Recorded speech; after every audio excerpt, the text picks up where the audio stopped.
Film की शुरुआत 14 जुलाई से होती है, जो फ्रांस का आजादी का दिन होता है। पेरिस में मैरी नाम की एक छोटी लड़की अपनी सहेली से कहती है कि उसके माता पिता उसे घूमने ले जा रहे हैं। उसकी सहेली उसे समझाती है कि वे सिर्फ परेड देखने जा रहे हैं और फिर वापस घर आ जाएंगे, क्योंकि उसके पिता ने उसे पहले ही बता दिया है कि कभी भी युद्ध शुरू हो सकता है। कुछ देर बाद मैरी अपना सामान पैक करने लगती है। उसी समय दूसरे कमरे में उसके माता पिता जे और ईवा एक दूसरे के साथ वक्त बिता रहे होते हैं।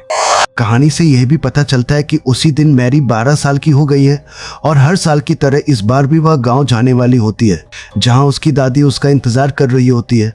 गांव में मैरी के कई जाने पहचाने लोग होते हैं, जिनमें बच्चे भी होते हैं और बड़े लोग भी। थोड़ी देर बाद बस आती है और मैरी अपने परिवार के साथ गाँव पहुँच जाती है। बड़ा ही आंद्रे उनके सामान उतारने में मदद करता है। फिर दादी सबका बहुत प्यार से स्वागत करती है। कुछ समय बाद मैरी आंद्रे से उसके जूतों के बारे में पूछने जाती है, लेकिन तभी एक डॉक्टर वहाँ पहुँचता है जो अपनी दवा भूल गया होता है। आंद्रे मैरी को बताता है कि यही नया डॉक्टर है जो पेरिस से आया है और पुराने बहुत बूढ़े डॉक्टर की जगह लेने वाला है। बाद में घर पर और आस पड़ोस में सब लोग नए डॉक्टर के बारे में बातें करते हैं, लेकिन ईवा को उसमें सबसे ज्यादा दिलचस्पी दिखती है। रात के खाने के बाद ईवा सोने चली जाती है।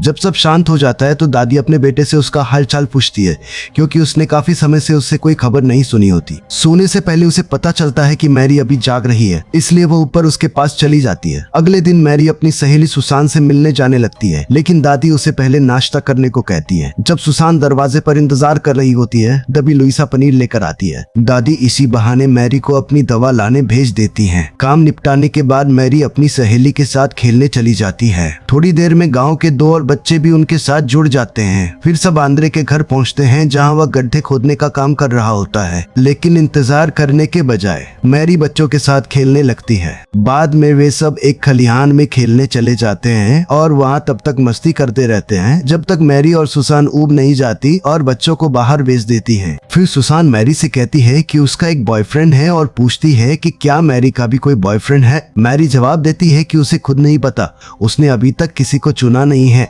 तभी अचानक आंद्रे वहां आ जाता है और मैरी के करीब आने की कोशिश करता है। वह उससे किस मांगता है और मैरी बिना ज्यादा सोचे उसे किस कर देती है, लेकिन जब वह उसे गले लगाने की कोशिश करता है तो मैरी उसे धक्का देकर दूर कर देती है और अपनी सहेली के साथ वहां से चली जाती है। थोड़ी देर बाद दोनों एक दुकान पर पहुंचती हैं। वहां डॉक्टर को देखकर सुसान कहती है कि वो बहुत हैंडसम है। तभी टेरेसा नाम की एक पड़ोसी वहां आती है और मैरी दौड़कर उसका स्वागत करती है और उसके बच्चे से मिलने का वादा करती है। उसी दुकान पर मैरी की माँ बहुत सजे धजे कपड़ों में आती है, लेकिन नीचे आने से पहले ही उसका पति उसे रोक लेता है और उसे ऊपर ले जाता है। उसी समय मैरी भी वहां पहुंचती है, लेकिन उसकी माँ कहती है कि वह अभी बिजी है। फिर मैरी टेरेसा के प्रेमी फ्रेड से उसकी साइकिल मांग लेती है और दूध लेने के लिए लुइसा के खेत की तरफ निकल जाती है। रास्ते में वह एक जंगल से होकर गुजरती है, जो प्रेमियों की छुपी हुई मिलने की जगह के तौर पर मशहूर है। वह लुइसा के घर से दूध ले लेती है, लेकिन लौटते समय अचानक उसकी टक्कर डॉक्टर से हो जाती है।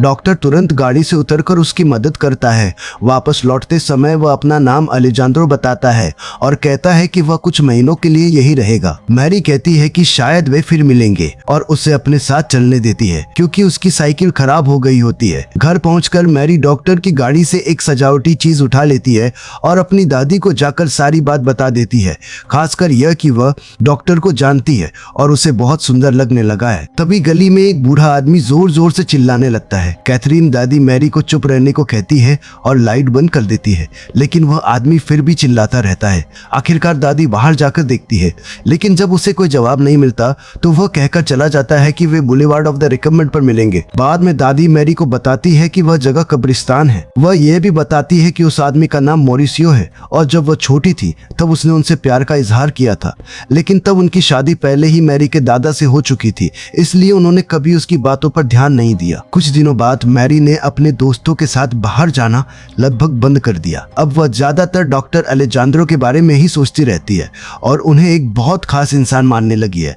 एक दिन वह पानी पीने घर आती है, लेकिन उसकी माँ और दादी उसे घर का काम न करने के लिए डांटती हैं। वह कुछ न कहकर चुपचाप बैठ जाती है और अपना होमवर्क करने लगती है। फिर वह बालकनी की तरफ देखती है, जहां उसकी दादी और बाकी लोग आने वाले युद्ध की अफवाहों पर बात कर रहे होते हैं। जब उसके माता पिता सो जाते हैं तो मैरी चुपके से अपनी साइकिल लेकर डॉक्टर को ढूंढने निकल जाती है। वह टखने में दर्द का बहाना बनाकर डॉक्टर के घर पहुंचती है डॉक्टर उसकी जांच करता है और हैरान होकर पूछता है कि क्या उसकी माँ ने उसे भेजा है। मैरी कहती है कि नहीं, वह खुद आई है। बाद में घर पर उसके पिता उससे पूछते हैं कि उसे क्या हो गया है, क्योंकि वह न तो ठीक से पढ़ाई कर रही है और न ही घर में समय बिता रही है। फिर वे दरवाजे और खिड़कियां बंद कर देते हैं ताकि वह घर में रहकर पढ़ाई करे। 2 दिन बीत जाते हैं और मैरी फिर से डॉक्टर के पास चली जाती है। डॉक्टर से बात करते हुए मैरी उससे पूछती है कि क्या वह गाँव की मशहूर चुड़ैल ऑगस्टा को जानता है, जो प्यार की दवा बनाने के लिए जानी जाती है। डॉक्टर मुस्कुरा देता है। वह कहता है कि वह उसे नहीं जानता और फिर दोनों उसी बारे में बातें करने लगते हैं। उसी दिन मैरी दूर से फ्रेड और टेरेसा को एक दूसरे को गले लगाते और बिना झिझक अपना प्यार दिखाते हुए देखती है। तभी पड़ोस का एक आदमी उन्हें ऐसा करने से मना करता है और मैरी से कहता है कि प्यार एक ऐसी लड़ाई है जो कभी खत्म नहीं होती। कुछ समय बाद मैरी की फिर से अलेजांद्रो से मुलाकात होती है और वह उसे बताती है कि उसने अंग्रेजी में क्या क्या सीखा है। डॉक्टर उसे ध्यान से देखता है और फिर एक कविता का अनुवाद करने में उससे मदद मांगता है। जब मैरी देखती है कि वह अटक रहा है तो वह खुद ही पूरी कविता सुना देती है बिना किसी परेशानी के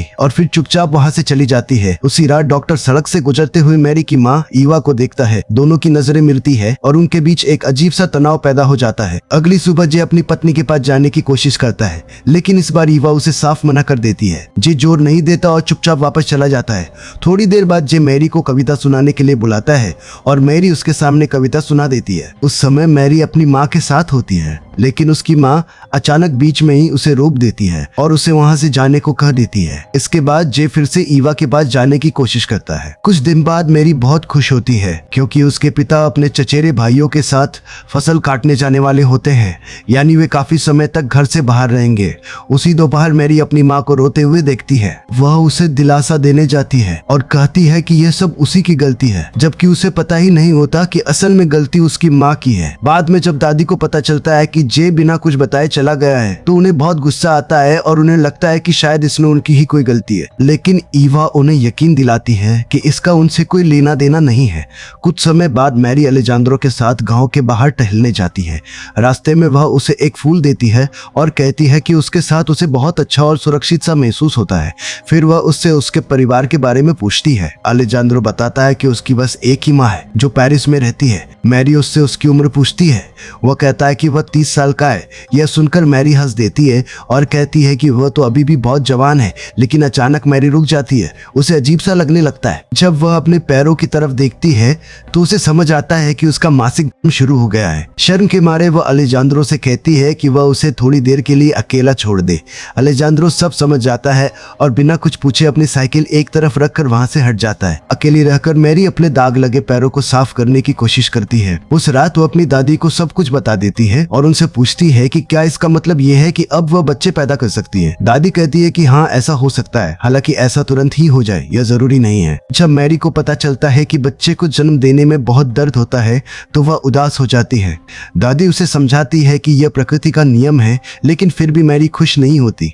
वह इस सोच से परेशान हो जाती है कि यह सब अब जिंदगी भर उसके साथ चलता रहेगा। अगले कुछ दिनों में मैरी को अपने शरीर में और भी बदलाव नजर आने लगते हैं। वह आईने के सामने खड़ी होकर खुद को देखती है, अपना चेहरा छूती है और सोच में पड़ जाती है। उसे लगता है कि वह अब पहले जैसी बच्ची नहीं रही, लेकिन उसे समझ नहीं आता कि अब वह क्या करे। कुछ घंटों बाद अलेजांद्रो जंगल में ईवा से मिलता है। दोनों एक सुनसान जगह पर चले जाते हैं जहाँ उन्हें कोई देख न सके। जब ईवा घर लौटती है तो उसका चेहरा अलग ही चमक रहा होता है। मैरी उस समय अपनी दादी के साथ होती है और ईवा की टोपी की तारीफ करती है। ईवा झूठ बोलते हुए कहती है कि यह टोपी उसके पास सालों से है और वह बस यूं ही जंगल में टहलने गई थी। उस रात मैरी बाहर निकलकर सिगरेट पीती है, जैसे उसे उम्मीद हो कि डॉक्टर फिर से वहां से गुजरेगा।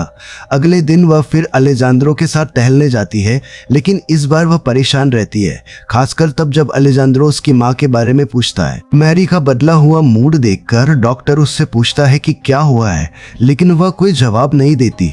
तभी उन्हें तांत्रिक के आने की आहट सुनाई देती है तो दोनों छिप जाते हैं। वह औरत बस इधर उधर घूमती रहती है और जंगली फूल तोड़ती रहती है। उस रात जब मैरी सोने की कोशिश करती है तो धीरे से बुदबुदाती है, मैं तुमसे प्यार करती हूँ, जैसे वह यह बात खुद से ही कह रही हो। एक सुबह बहुत तड़के मैरी चुपके से डॉक्टर के घर जाती है। वह उससे मिलने का फैसला कर लेती है। जब वह दरवाजा खटखटाती है और कोई जवाब नहीं मिलता तो वह खुद ही अंदर चली जाती है और उसे उसके कमरे में सोता हुआ पाती है। वह धीरे धीरे उसके पास जाती है, अपना सिर उसकी छाती पर रख देती है और बार बार कहती है कि वह उससे प्यार करती है। वह उससे एक किस की उम्मीद करती है, लेकिन अलेजांद्रो वैसा कोई जवाब नहीं देता। वह जानता है कि अगर वह खुद को रोक नहीं पाया तो वह एक ऐसी हद पार कर देगा जो उसे नहीं करनी चाहिए।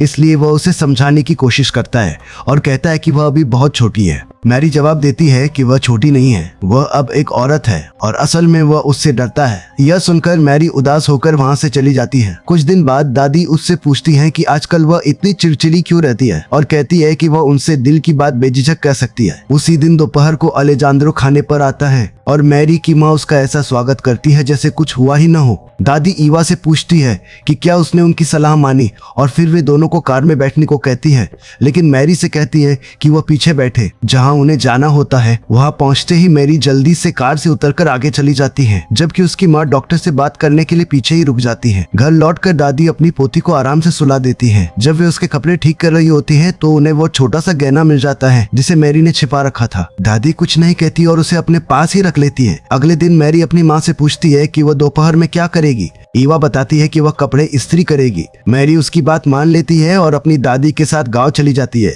लेकिन जब वे वापस लौटती है तो मैरी देखती है कि उसकी माँ घर पर नहीं है। असल में ईवा अलेजांद्रो से मिलने गई होती है। वे दोनों खेतों में टहलते हैं, बातें करते हैं और एक पल में अलेजांद्रो उसे चूम लेता है। फिर वो उसका हाथ पकड़कर उसे एक सुनसान जगह पर ले जाता है जहाँ उन्हें कोई न देख सके। कुछ घंटों बाद ईवा फिर से डॉक्टर के पास जाती है, इस बार उसके घर। वह चुपचाप अंदर जाती है, उसके बिस्तर के पास बैठती है और उसकी एक किताब उठा लेती है। अलेजांद्रो धीरे से वह किताब उसके हाथ से ले लेता है।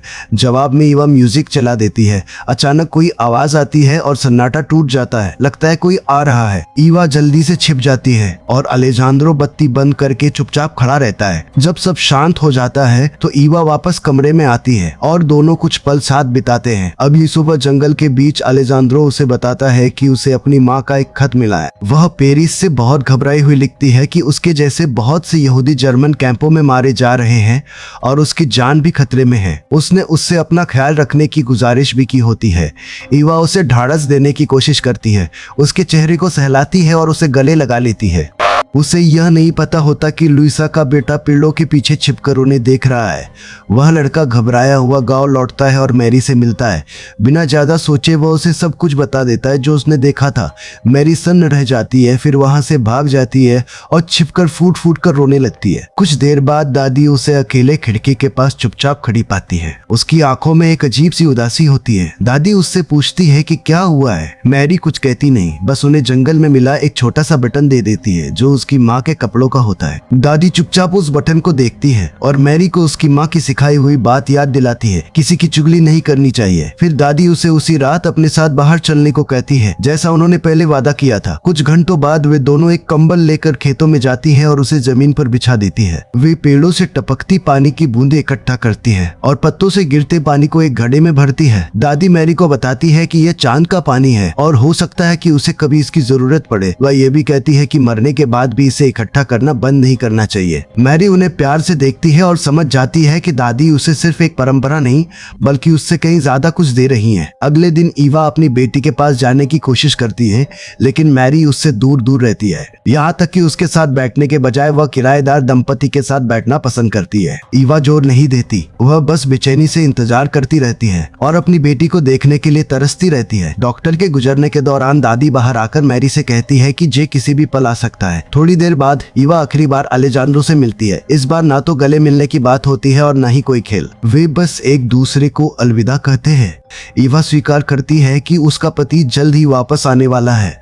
अलेजांद्रो उसे निराश नजरों से देखता है। दोनों जानते हैं कि अब सब खत्म हो चुका है। मैरी ने तो डॉक्टर से प्यार न मिलने की हकीकत मान ली थी, लेकिन जब उसे अपने पिता के लौटने की खबर मिलती है तो वह कुछ करने का फैसला करती है। वह और उसके दोस्तों के साथ गांव की चुड़ैल गुस्ता की तलाश में जाती है। वहां वह महिला मैरी को एक रहस्यमय औषधि देती है। वह कहती है कि इस औषधि से उसके माता पिता फिर से एक दूसरे से प्यार करने लगेंगे और यह तुरंत असर करेगी। नई उम्मीद के साथ मैरी अपने पिता से मिलने जाती है। वह खुशी खुशी उनका अभिवादन करती है और उन्हें कसकर गले लगाती है। बाद में जब पूरा परिवार फिर से एक साथ आता है तो मैरी अपनी माँ की मदद करने की कोशिश करती है, लेकिन ईवा मना कर देती है और उसे अपने पिता के पास जाने के लिए कहती है। नाहुएल बीच में आता है और ईवा से अपने पति से बात करने को कहता है, लेकिन ईवा घर की देखभाल पर जोर देती है। जे शांत रहता है। मैरी उनके पास जाती है और उन्हें चूमती हुए कहती है, इसे अपनी माँ को दे दो। फिर वह धीरे धीरे वहाँ से चली जाती है। कुछ ही समय में वह पहली बार मुस्कुराती है। वह औषधि को पेय से भरे गिलास में डालती है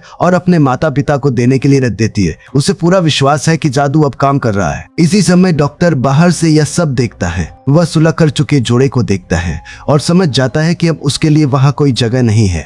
वह थोड़ी देर चुप रहता है और फिर बिना कुछ कहे चला जाता है। कुछ घंटे बाद मैरी सुनती है कि उसके माता पिता का कमरा हंसी और उत्सव से गूंज रहा है। वह कुछ नहीं कहती, बस धीरे धीरे मुस्कुराती है, जैसे उसकी इच्छा आखिरकार पूरी हो गई हो। अगली सुबह किराएदार बर्टेल कहता है कि अगर हिटलर पोलैंड पर हमला करता है तो सब कुछ खत्म हो जाएगा, लेकिन दादी को उसकी बात पर यकीन नहीं होता। उन्हें लगता है कि यह जर्मन रेडियो की अतिशयोक्ति है। थोड़ी देर बाद ईवा आती है और देर से उठने के लिए माफी मांगती है। दादी समझ जाती है और मैरी को फुसफुसाती है कि कम से कम कोई सच में खुश है। कुछ दिनों बाद सब लोग जंगल में पेड़ की डालियां काटने जाते हैं। गांव का त्योहार नजदीक है और युवा लोग सजावट की तैयारी कर रहे हैं। माहौल खुशनुमा है, लेकिन जल्द ही बदल जाता है। जब मैरी गांव पहुंचती है तो उसे डॉक्टर को बुलाने के लिए कहा जाता है, क्योंकि रोमन बहुत बीमार है।